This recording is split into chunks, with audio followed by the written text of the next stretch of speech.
Shells and silt.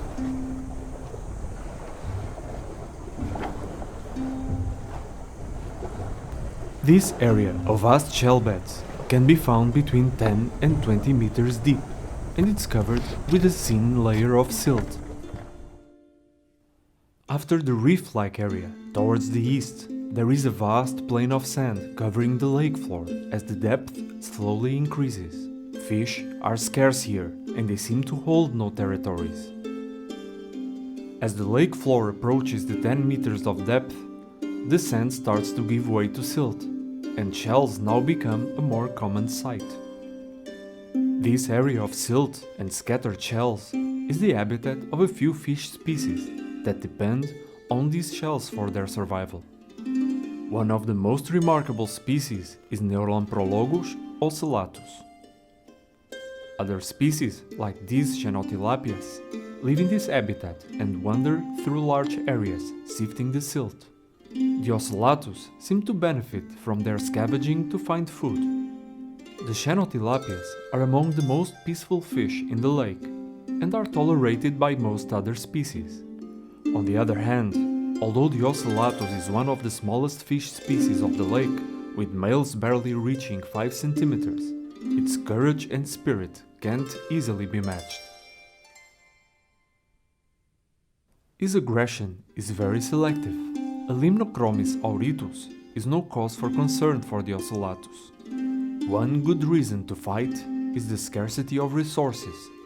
However, the same doesn't apply to Thelmatochromis temporalis. They compete for food and space, but most important of all, for shells. In this transitional area between sand and dust, shells are a scarce resource and are very worth fighting for. Although their body language is different, they manage to communicate their intentions very well before entering a battle that can cause damage to both sides.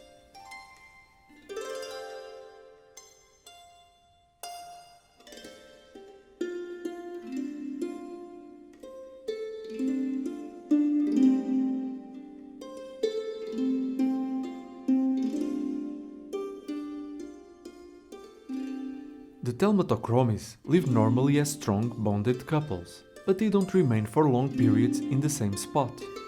They seem to be always on the lookout for new shells. On the other hand, the ocellatus tends to live in small harems of one male and a few females that tend to stay in the same territory for as long as possible. As long as the encounters happen far away from its shells, he won't bother any other fish passing by.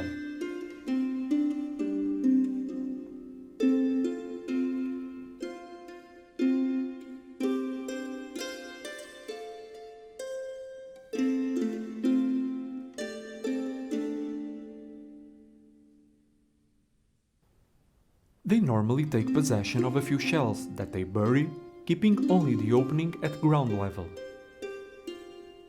If there are any other shells around that they don't need, they bury them completely so that they don't get the attention of unwanted neighbors. The ocellatus are among the boldest animals of Lake Tanganyika, but the bite of a male Thelmatochromis can cause considerable damage.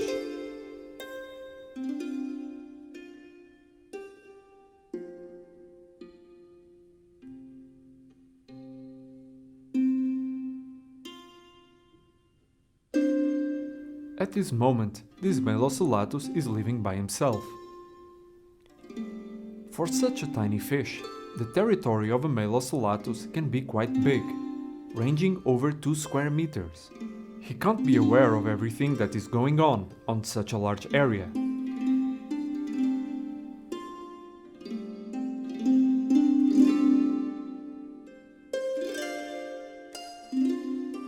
This is a situation that has all the ingredients to end badly for the female Thelmatochromis.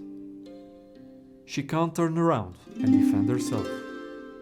When she tries to back out, he attacks her, and she is forced to get deeper inside the shell.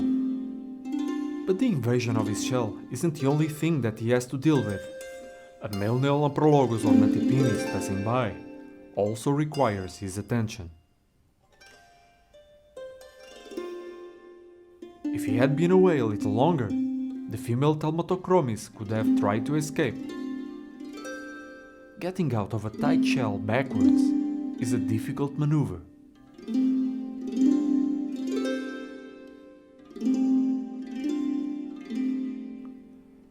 He would have continued to attack her until she managed to get out, or more likely, until he killed her. But Lake Tanganyika stories are seldom that straightforward.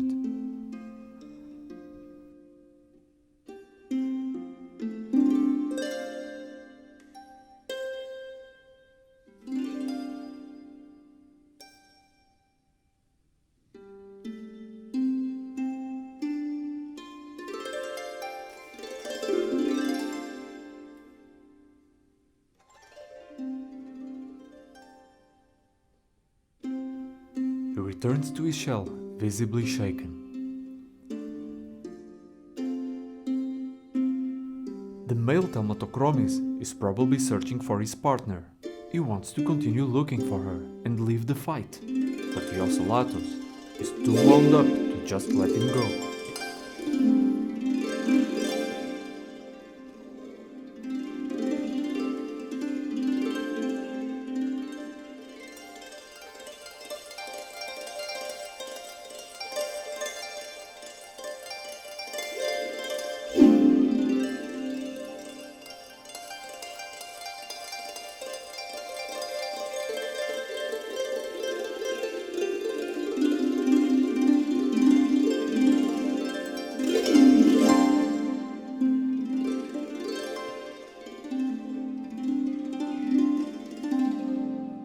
He found his partner.